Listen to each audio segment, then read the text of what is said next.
Hello students, आज हम class 11 का चैप्टर नंबर 14 पढ़ेंगे, that is trial balance and errors. ये इसका पार्ट 2 है। रिमेनिंग पार्ट के लिंक्स डिस्क्रिप्शन में गिवन है, आप वहां जाकर के देख सकते हैं।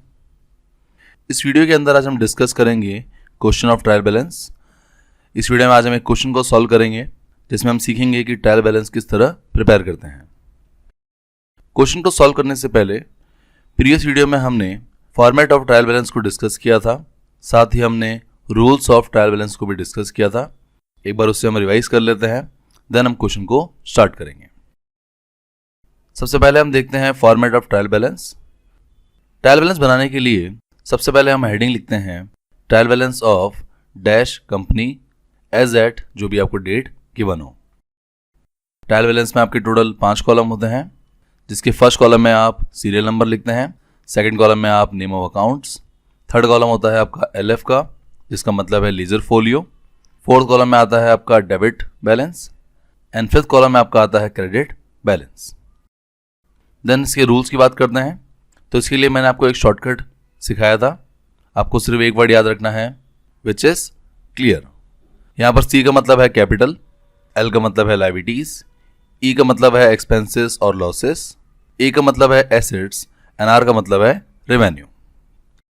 नाउ अगर आपके अकाउंट का टाइप कैपिटल है तो उसका बैलेंस क्रेडिट होता है। अगर आपके अकाउंट का टाइप लायबिलिटी है तो उसका बैलेंस भी क्रेडिट होगा। अगर आपके अकाउंट का टाइप एक्सपेंस है तो उसका बैलेंस डेबिट होता है। अगर आपके अकाउंट का टाइप एसेट है तो उसका बैलेंस भी डेबिट होता है। और अगर आपके अकाउंट का टाइप रेवेन्यू है तो उसका बैलेंस क्रेडिट होता है। तो ये आपके 5 रूल्स हैं जिसको आप एक सिंगल वर्ड में याद कर सकते हैं, विच इज क्लियर।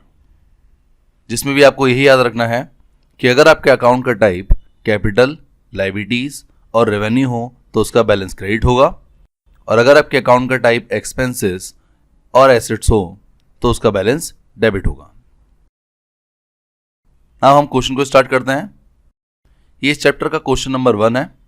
इसमें लिखा है from the following list of balances extracted from the books of Asset Traders prepare a trial balance as at 31 March 2022। इस क्वेश्चन में आपको एसेट ट्रेडर्स की बुक्स के बैलेंसेस गिवन है। आपको इन बैलेंसेस का यूज करके ट्रायल बैलेंस को प्रिपेयर करना है। इसमें आपको इन सभी अकाउंट्स के बैलेंसेस के बारे में इंफॉर्मेशन दे रखी है।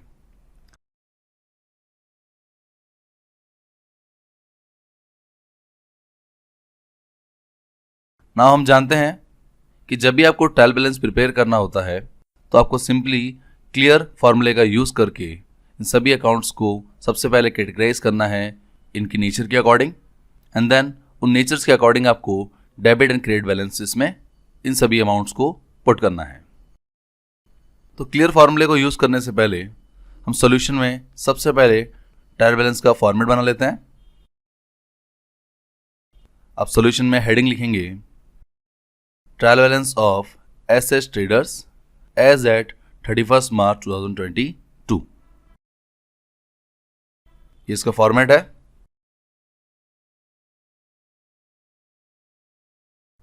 नाउ हम एक एक करके सभी अकाउंट्स को इसमें पुट करेंगे। सबसे पहले हम जितने भी अकाउंट्स आपको गिवन है उसके हम सीरियल नंबर लिख लेते हैं कि टोटल आपको कितने अकाउंट्स गिवन है। तो यहां पर टोटल आपको 29 अकाउंट्स के बैलेंसेस गिवन है। इन सभी को आप सीरियल नंबर में लिखेंगे। आपको सिंपली 1 to 29 नंबरिंग लिखनी है। देन सेकंड कॉलम में हम नेम ऑफ अकाउंट्स लिखेंगे। तो आपको ये सभी अकाउंट्स के नाम सेकंड कॉलम में लिखने हैं, which is name of accounts.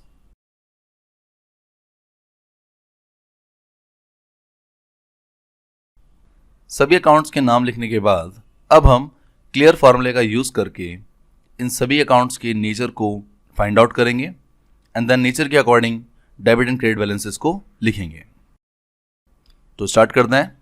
सबसे पहले आपको गिवन है स्टॉक ऑन 1 अप्रैल 2021। ये आपका ओपनिंग स्टॉक है। आपको क्वेश्चन के अंदर स्टॉक गिवन है। स्टॉक आपकी एसेट होती है और हम जानते हैं एसेट का बैलेंस जो है वो डेबिट होता है। इसी तरह सेकंड है परचेजेस। परचेजेस आपके लिए एक्सपेंस है, इसलिए इसका बैलेंस भी डेबिट होगा। Then third is sales. Sales का जो नेचर होता है वो रेवेन्यू होता है और इसका बैलेंस आपका क्रेडिट होगा। इसी तरह carriage inward and carriage outward दोनों ही आपके लिए एक्सपेंसेस हैं, इसलिए इन दोनों का बैलेंस डेबिट होगा। देन नेक्स्ट आपको गिवन है रिटर्न इनवर्ड। रिटर्न इनवर्ड आपका होता है सेल्स रिटर्न। हम जानते हैं कि सेल्स अगर आपका क्रेडिट बैलेंस है तो सेल्स रिटर्न आपका डेबिट बैलेंस होगा, तो ये आप ट्रायल बैलेंस की डेबिट साइड में लिखेंगे। इस तरह रिटर्न आउटवर्ड आपका परचेज रिटर्न होता है। जब परचेज आपने डेबिट किया है तो परचेज रिटर्न आप क्रेडिट करेंगे। द नेक्स्ट है आपका डेटर्स। डेटर्स आपकी एसेट होती हैं, इसलिए इसका बैलेंस डेबिट होगा। द नेक्स्ट है क्रेडिटर्स। क्रेडिटर्स आपके लिए लायबिलिटी होती है, इसलिए इसका बैलेंस क्रेडिट होगा। बैड डेट्स आपके लिए एक्सपेंस है, इसलिए इसका बैलेंस डेबिट होगा। देन है स्टेशनरी, ये भी आपके लिए एक्सपेंस है, इसका बैलेंस भी डेबिट होगा। इंश्योरेंस भी आपके लिए एक्सपेंस है, इसलिए इसको भी आप ट्रायल बैलेंस के डेबिट साइड में लिखेंगे। इसी तरह वेजेस एंड सैलरीज भी आपके लिए एक्सपेंस है, इसलिए इसको भी आप डेबिट साइड में लिखेंगे। देन नेक्स्ट आता है इनपुट IGST। ये आपके लिए एसेट होती है, इसलिए इसे आप डेबिट करेंगे। एंड आउटपुट IGST आपके लिए लायबिलिटी होगी, इसलिए इसे आप क्रेडिट करेंगे। द नेक्स्ट है आपका इन्वेस्टमेंट्स। इन्वेस्टमेंट्स आपके लिए एसेट होती है, इसलिए इसको भी आप डेबिट करेंगे। इंटरेस्ट ऑन इन्वेस्टमेंट आपके लिए रेवेन्यू है, इसलिए इसे आप क्रेडिट करेंगे। कैश एंड बैंक बैलेंस आपके लिए एसेट है, इसलिए इसे आप डेबिट करेंगे। प्रीमाइसेस एंड फिक्सचर्स दोनों आपके लिए एसेट्स हैं, इसलिए इन दोनों को आप डेबिट करेंगे। इसी तरह मिसलेनियस एक्सपेंसेस आपके लिए एक्सपेंस है, इसलिए इसे आप डेबिट करेंगे। मिसलेनियस इनकम आपके लिए रेवेन्यू है, इसलिए इसे आप क्रेडिट करेंगे। लोन फ्रॉम ICICI बैंक ये आपके लिए लायबिलिटी है, इसलिए इसे आप क्रेडिट करेंगे। इंटरेस्ट ऑन अबव यानी जो लोन आपने लिया है उस पर आप इंटरेस्ट पे कर रहे हैं, तो इसका मतलब ये आपके लिए एक्सपेंस है और इसे आप डेबिट करेंगे। कैपिटल अपने आप में खुद सेपरेट नेचर है, इसलिए इसे आप क्रेडिट करेंगे। द नेक्स्ट है आपका प्रोप्राइटर्स विड्रॉल्स, जिसका मतलब है ड्राइंग्स। क्योंकि यहाँ पर हम कैपिटल को क्रेडिट कर रहे हैं, इसलिए प्रोप्राइटर्स विड्रॉल्स यानी ड्राइंग को हम डेबिट करेंगे। द नेक्स्ट आपको गिवन है कंप्यूटर्स एंड गुडविल। ये दोनों आपके लिए एसेट्स हैं, इसलिए आप इन दोनों को डेबिट करेंगे। और लास्ट है आपका स्टॉक ऑन 31 मार्च 2022। ये भी आपकी एसेट होती है, पर इससे हम ट्रायल बैलेंस में क्रेडिट नहीं करेंगे। इसका रीज़न है, अगर आप देखें तो क्लोजिंग स्टॉक के नीचे ब्रैकेट में आपको लिखा हुआ है नॉट एडजस्टेड।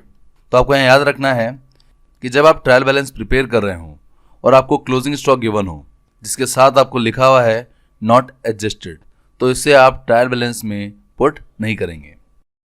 इसका रीज़न है, इसकी रीज़न को हम समझते हैं कि क्या रीज़न है हम क्लोजिंग स्टॉक को ट्रायल बैलेंस में शो नहीं करते हैं।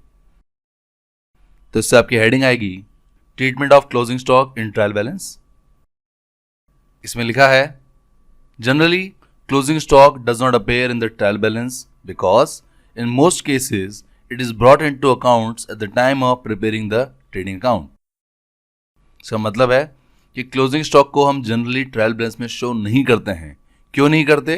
क्योंकि जब भी हम क्लोजिंग स्टॉक के बारे में ट्रीटमेंट करने जाते हैं तो ट्रेडिंग अकाउंट बनाते समय किया जाता है, यानी जब आप ट्रेडिंग अकाउंट प्रिपेयर करते हैं तब हम क्लोजिंग स्टॉक को अकाउंट्स में शो करते हैं।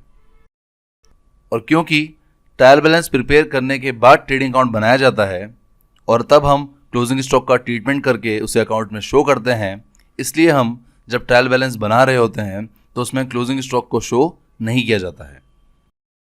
तो ये इसका रीज़न है। However, in the following cases, closing stock will appear in the trial balance. यहाँ पर कुछ पॉइंट्स हैं, कुछ केसेस हैं जिसमें हम क्लोजिंग स्टॉक को ट्रायल बैलेंस में शो कर सकते हैं। यह आपकी 3 सिचुएशन में होगा। सबसे फर्स्ट केस है if before preparing the trial balance closing stock is brought into accounts bye adjusting it against purchases by the entry. यानी अगर आप ट्रायल बैलेंस बनाने से पहले एडजस्टमेंट एंट्री करते हैं for closing stock which is closing stock account debit to purchase account, तो ये एंट्री करने से आप क्या कर रहे हैं, आप क्लोजिंग स्टॉक को एडजस्ट कर रहे हैं परचेज के अगेंस्ट। अगर आप ये एंट्री पास करते हैं ट्रायल बैलेंस प्रिपेयर करने से पहले, तो इस कंडीशन में आप क्लोजिंग स्टॉक को ट्रायल बैलेंस में शो कर सकते हैं। तो पहली सिचुएशन तो आपकी ये हो गई। Second, in case a trial balance is prepared after preparing the trading accounts. इसका मतलब है कि अगर आप ट्रेडिंग अकाउंट बनाने के बाद ट्रायल बैलेंस को प्रिपेयर करते हैं तो आप क्लोजिंग स्टॉक को ट्रायल बैलेंस में शो कर सकते हैं। And last case is in case a trial balance is prepared after passing adjustment entries. इसका मतलब है कि अगर आप एडजस्टमेंट एंट्री कर लेते हैं ट्रायल बैलेंस को प्रिपेयर करने से पहले, यानी आप क्लोजिंग स्टॉक को सेटल कर रहे हैं अगेंस्ट परचेजेस और इसके अलावा जितनी भी अदर एडजस्टमेंट एंट्रीज है उसको पास कर रहे हैं और फिर ट्रायल बैलेंस बना रहे हैं, तो आप क्लोजिंग स्टॉक को ट्रायल बैलेंस में शो कर सकते हैं। तो ये टोटल आपकी 3 सिचुएशन है जिसके अंदर हम क्लोजिंग स्टॉक को ट्रायल बैलेंस में शो कर सकते हैं। बाकी आपको इतना ही याद रखना है कि अगर आपको क्वेश्चन के अंदर क्लोजिंग स्टॉक गिवन हो और उसके साथ लिखा हो नॉट एडजस्टेड, तो उससे आपको ट्रायल बैलेंस में शो नहीं करना है। और अगर लिखा आ गया क्लोजिंग स्टॉक ब्रैकेट में एडजस्टेड, तो आपको उसे ट्रायल बैलेंस में शो करना है। आपको सिंपली याद रखना है। तो यहां पर हमने देखा कि आप क्लोजिंग स्टॉक को ट्रायल बैलेंस में शो नहीं करेंगे, इसलिए हमने जो ट्रायल बैलेंस के फॉर्मेट में क्लोजिंग स्टॉक लिखा है उसको हम रिमूव कर देंगे।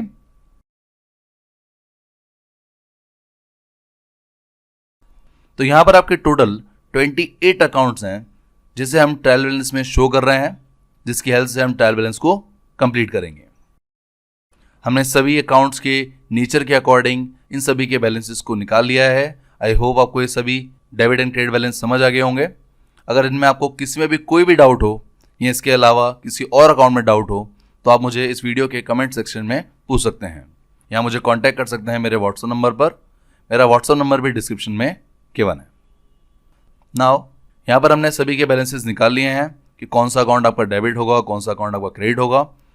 अब आपको सिंपली इन सभी अकाउंट्स के अमाउंट को उनके डेबिट एंड क्रेडिट बैलेंस के अकॉर्डिंग ट्रायल बैलेंस में शो करना है। जो अकाउंट आपके डेबिट बैलेंसेस वाले हैं उन सभी को आप डेबिट में लिखेंगे और जो बैलेंसेस आपके क्रेडिट वाले हैं उन्हें आप ट्रायल बैलेंस के क्रेडिट साइड में लिखेंगे।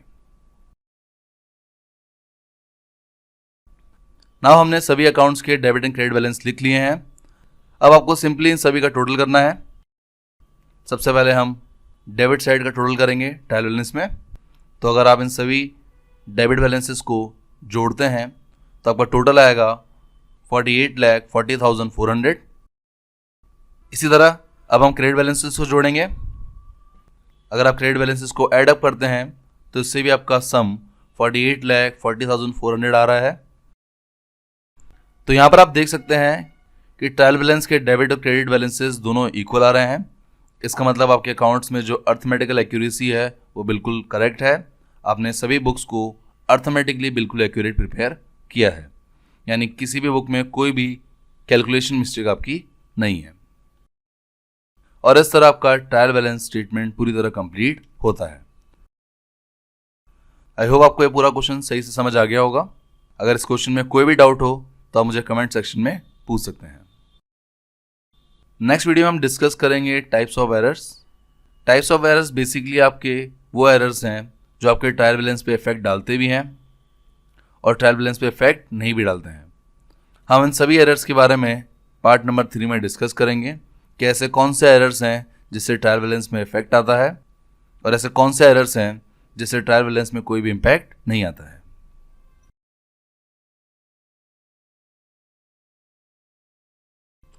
So thank you guys for watching this video. अगर ये वीडियो अच्छा लगे तो लाइक कीजिए। For more videos subscribe my channel success eat and click on the bell icon for daily updates. Thank you.